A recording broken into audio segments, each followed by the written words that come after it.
بارگاہ رسالت میں آپ صلی اللہ علیہ وسلم میں درود پاک کا ہدیہ پیش کریں۔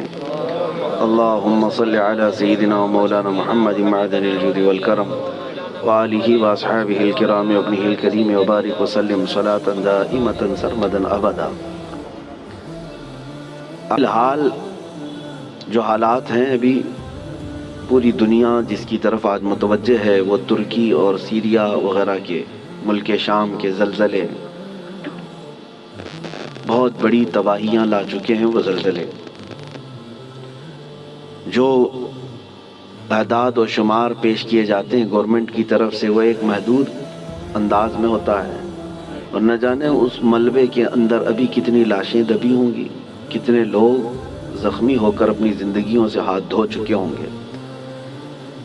کوئی سوچتا بھی نہیں، کسی کو معلوم بھی نہیں ہوتا کہ کب زمین پھٹ جاتی ہے اور کب بڑی بڑی عمارتیں زمین میں نیچے آ جاتی ہیں۔ یہ کیوں آتے ہیں زلزلے؟ اسی پر میں تھوڑی سی بات آپ کے سامنے رکھتا ہوں۔ وہی آیت میں نے آپ کے سامنے پڑھی 21ویں پارے کی۔ اللہ فرماتا ہے زمین میں فساد ظاہر ہو جائے گا۔ کب؟ بما کسبت اید الناس، لوگوں کے ہاتھوں کی کمائی کی وجہ سے۔ اور کیوں زلزلے دیتا ہے رب تعالیٰ؟ لیذیقہم بعض الذی عملوا، اللہ فرماتا تاکہ وہ جو کچھ کر چکے ان کو کچھ چکھا دوں۔ اللہ تعالیٰ فرماتا لیذیقہم، تاکہ ان کو چکھایا جائے جو کچھ بھی وہ کر رہے تھے۔ محدثین بھی اسی بات پر اتفاق کرتے ہیں۔ میرے آقا صلی اللہ تعالیٰ علیہ وسلم نے بھی ارشاد فرمایا زمین میں زلزلوں کا آنا، طوفان کا آنا، سیلاب کا آنا، یہ اللہ کے عذاب کی نشانیاں ہیں۔ اللہ تبارک و تعالیٰ کے بڑے عذابات میں سے ایک آیت تو آپ مشہور سنتے ہوں گے، اذا زلزلت الارض زلزالہا، پوری سورہ ہے زلزال۔ زلزلہ کس کو کہتے ہیں؟ جھٹکے۔ آپ کی نظر میں تو صرف ارتھ کوئک ہے، اور سائنٹیفک اعتبار سے اس کو کہا جاتا ہے زمین کی نیچے کی تہیں جو ہیں، پرت، پلیٹس، جب یہ آپس میں ہل جاتی ہیں تو زمین پھٹ جاتی ہے۔ اندر لاوا ہوتا ہے زمین کے اندر، وہ ابل رہا ہوتا ہے، اور یہ پلیٹ جو ہے ڈس بیلنس ہوتی ہیں تو زمین کے اندر دراڑ آ جاتی ہے۔ سائنٹیفک اعتبار سے ان کی تحقیقات ہیں۔ ہزار سائنس جو ہے ترقی کر چکا ہو، لیکن یہ بھوکمپ، ارتھ کوئک، ان سب کے آنے سے پہلے وہ کبھی خبر نہیں دے پاتے۔ ہو جانے کے بعد وہ بتاتے ہیں کہ کتنے مقدار کا زلزلہ تھا، کتنا تیز جھٹکا تھا، اس کو ناپ کر کے تو بتا دیا جاتا ہے، لیکن جو ہلاکتیں ہیں اس کو بچا نہیں پاتے، نہ ہی سونامی کو نہ ہی زلزلوں کو۔ قرآن میں جس زلزلے کا ذکر ہے اذا زلزلت الارض زلزالہا، یہ آیت سن کر کے ہمارے امام اعظم ابو حنیفہ رحمۃ اللہ علیہ مغرب کی نماز سے لے کر کے جو روتے رہے تو رات گزر چکی تھی، پوری رات ان کی داڑھی سے آنسوؤں کے قطرے ٹپکتے تھے، مصلی بھیگ جاتا تھا اس ایک آیت کو سننے کے بعد کہ اللہ کیا فرماتا ہے اس میں، جب زمین ہلا دی جائے گی، اذا زلزلت الارض زلزالہا واخرجت الارض اثقالہا، اور زمین اپنے اندر بوجھل چیزوں کو باہر نکال دے گی، سب نکل جائے گا۔ لیکن اس آیت میں جو زلزلے کا ذکر ہے وہ سب سے لاسٹ، فائنل اور بڑا زلزلہ ہے جو قیامت کے قریب ہوگا۔ اس وقت پوری دنیا کی زمین ہلا دی جائے گی، وہ ایک علاقے کی نہیں ہے، ایک ملک کی یا ایک خطے کی نہیں۔ اس سے پہلے مفسرین فرماتے ہیں کہ قیامت آنے سے پہلے بہت زلزلے آئیں گے۔ اب حدیث رسول میں آپ کو سناتا ہوں، امام بخاری رضی اللہ تعالیٰ عنہ نے اس حدیث کو اپنی بخاری شریف میں نقل فرمایا۔ اللہ کے حبیب صلی اللہ تعالیٰ علیہ وسلم نے ارشاد فرمایا جب امانتیں ضائع ہونے لگ جائیں، زنا عام ہو جائے اور گانے بازی کی کثرت ہونے لگ جائے، حضور پاک صلی اللہ علیہ وسلم فرماتے ہیں زمین میں زلزلوں کی کثرت ہوگی، ہر جگہ زلزلے آنے شروع ہو جائیں گے اور قیامت قریب ہوگی، ایک زمانہ دوسرے زمانے سے نہایت قریب ہو جائے گا۔ اور حدیث پاک بخاری شریف کی حدیث ہے، میرے آقا فرماتے ہیں مال کی فراوانی اتنی ہوگی، مال اتنا ہوگا جیسے لگتا ہوگا کہ ہر جگہ سے ابل رہا ہے مال، ہر ایک کے پاس مال آئے گا، مال آئے گا، غریب کوئی نہیں رہتے۔ آج کے حالات میں بھی دیکھیں آپ، غربت و افلاس بہت کم ہو چکی ہے۔ آج کے زمانے کا غریب وہ ہے جو پچھلے زمانے کا امیر تھا، آج کا جو غریب ہے اس کو غریب کس کو کہتے ہیں؟ بھائی اس کے پاس کار نہیں ہے، اس کے پاس بائک نہیں ہے، غریب ہے، اس کو آج غریب سمجھا جاتا ہے۔ کھاتا پیتا ہے، پہنتا ہے، گھر بھی ہے، سب ہے۔ غربت اس طرح کی نہیں رہے گی، مال کی فراوانی ہوگی، یہاں تک کہ حضور پاک صلی اللہ علیہ وسلم فرماتے ہیں دریائے فرات سے سونے کا پہاڑ ظاہر ہوگا، اگر تم زندہ رہے تو اس میں سے ایک پائی بھی لینے کی کوشش مت کرنا، حضور نے فرمایا، اس لیے کہ اس کے حصول کے لیے لوگ ایسے لڑیں گے کہ 100 لوگ اگر اس مال کو، سونے کو لینے جائیں گے، 99 قتل ہو جائیں گے، ایک بچے گا، مر جائیں گے سب۔ اور اسی حدیث پاک میں جو میں نے کہا زلزلے والی، اسی میں اللہ کے حبیب صلی اللہ علیہ وسلم نے فرمایا حرج بڑھ جائے گا، حرج بڑھ جائے گا۔ تو صحابہ نے پوچھا کہ حرج کیا ہے میرے آقا؟ حضور پاک صلی اللہ علیہ وسلم فرماتے ہیں ایک دوسرے کا قتل کثرت سے ہوگا۔ تو اس زمانے میں ہم آ چکے میرے عزیزوں، زمینیں جب ہلا دی جاتی ہیں پڑوس کی، خوف سے ہمارا دل ہل جانا چاہیے۔ حضرت عمر ابن عبدالعزیز رضی اللہ تعالیٰ عنہ 5ویں خلیفہ راشد ہیں، ان کے زمانے میں کسی ملک میں زلزلہ آیا، زمین ہل گئی، تو وہاں کے جو گورنر تھے، وہاں کے جو ذمہ دار تھے، حاکم تھے، ان کے نام پر حضرت عمر ابن عبدالعزیز نے فوراً خط جاری کیا کہ جیسے ہی زلزلہ آیا، حالانکہ وہ زمانہ عمر ابن عبدالعزیز کا تھا، عدل و انصاف کا زمانہ، ان کے زمانے میں جس جگہ پر زلزلہ آیا تھا اس جگہ انہوں نے اتنا ٹائٹ کر دیا، کورونا میں جیسے کوارنٹائن وغیرہ کے معاملات، ایسے حضرت عمر ابن عبدالعزیز نے سارے لوگوں کو ٹائٹ کر دیا، کہا اس پورے خطے کے لوگ کثرت سے استغفار کریں، سب استغفار میں مشغول ہو جائیں، کوئی ایک بندہ بھی نہ رہے۔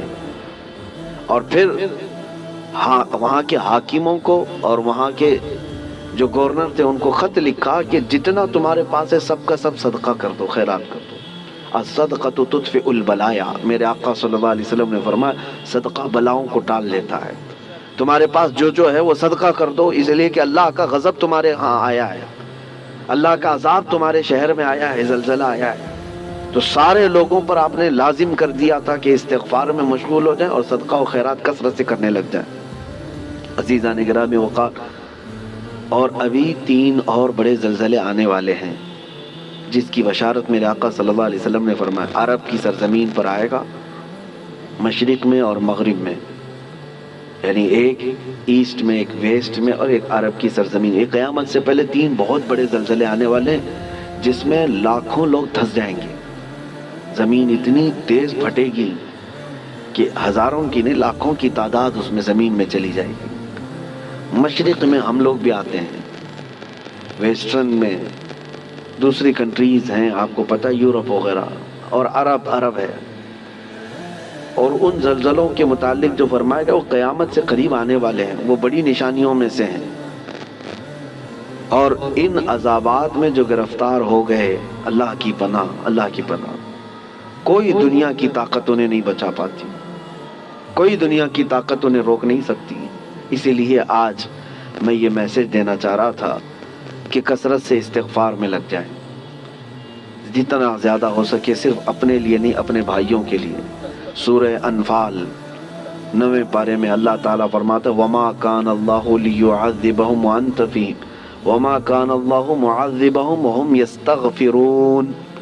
آیت ہے، اللہ فرماتا ہے اللہ اس قوم کو عذاب نہیں دے گا اس لیے کہ اے محبوب آپ ان کے بیچ میں ہیں۔ ایک ذریعہ یہ ہے۔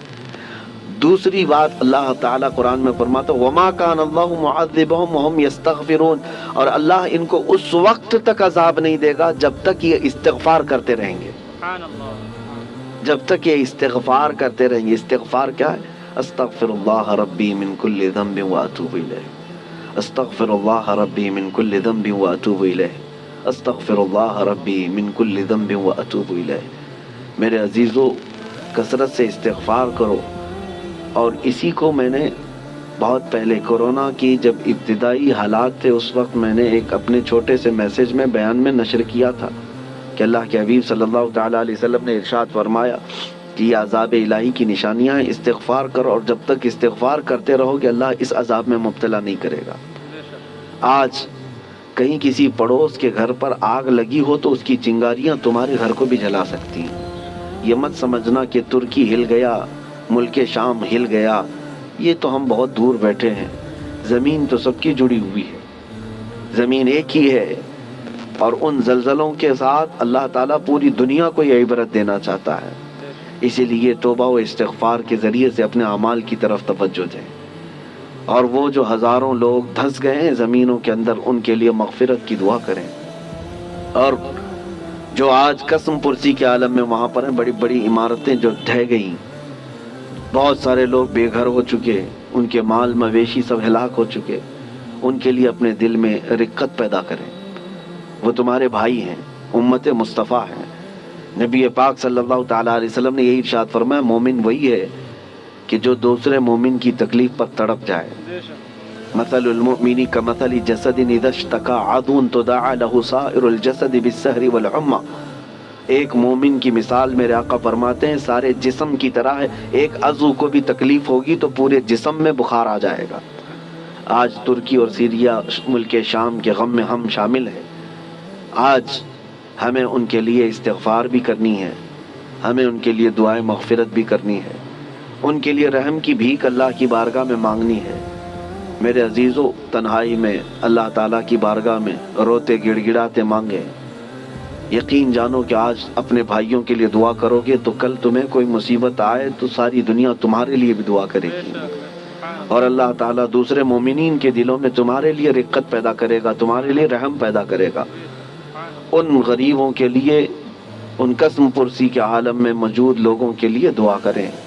میں آج کی اس محفل میں بس اتنا ہی کہنا چاہتا تھا، اور آیت کریمہ پھر ریپیٹ کرتا ہوں۔ اللہ فرماتا ظہر الفساد فی البر والبحر، فساد ظاہر ہو گیا خشکیوں میں اور سمندروں میں، بما کسبت ایدی الناس، وجہ کیا ہے؟ اس لیے کہ لوگوں کے ہاتھوں کی کمائی ہے، ان کے اپنے برے اعمال ہیں، ان کے گناہ ہیں، ان کے شامت اعمال ہے۔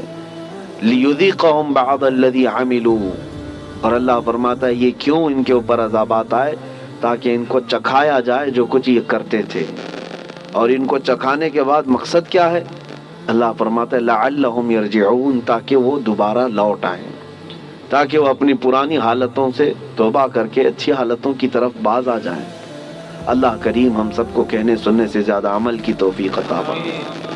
اے رب کریم تیرے عذابات سے ہماری حفاظت فرما، ہم تیری آزمائشوں کے قابل نہیں مولا، تیرے امتحان میں اتارے جانے کے قابل نہیں۔ اے رحمان اے رحیم ہم سب کو آئے ہوئے عذابات سے محفوظ فرما دے۔ اے کریم خدا، تیرے رسول نے جو دعا کیا تھا تیرے دربار میں وہی دعا کرتا ہوں۔ اللہم انی اسألک من خیر ما سألک منہ نبیک سیدنا محمد صلی اللہ علیہ وسلم، اللہم انی اعوذ بک من شر ما استعاذک منہ نبیک سیدنا محمد صلی اللہ علیہ وسلم، اللہم ان اردت بعبادک فتنة فاقبضنا غیر مفتونین، فاقبضنا غیر مفتونین، فاقبضنا غیر مفتونین۔ اے اللہ اگر تو نے اپنے بندوں کے آزمائش کا ارادہ کر لیا ہے تو مولا ہمیں بغیر آزمائش کے اس دنیا سے اٹھا لے، ہمیں بغیر فتنوں میں مبتلا کیے تو اپنی بارگاہ میں بلا لے۔ اے اللہ ایمان کی سلامتی اور عزت کی سلامتی کے ساتھ دنیا سے ہمیں رخصتی عطا فرما۔ وصلی اللہ تعالی علی خیر خلق محمد وآلہ واصحابہ اجمعین برحمتک یا ارحم الراحمین۔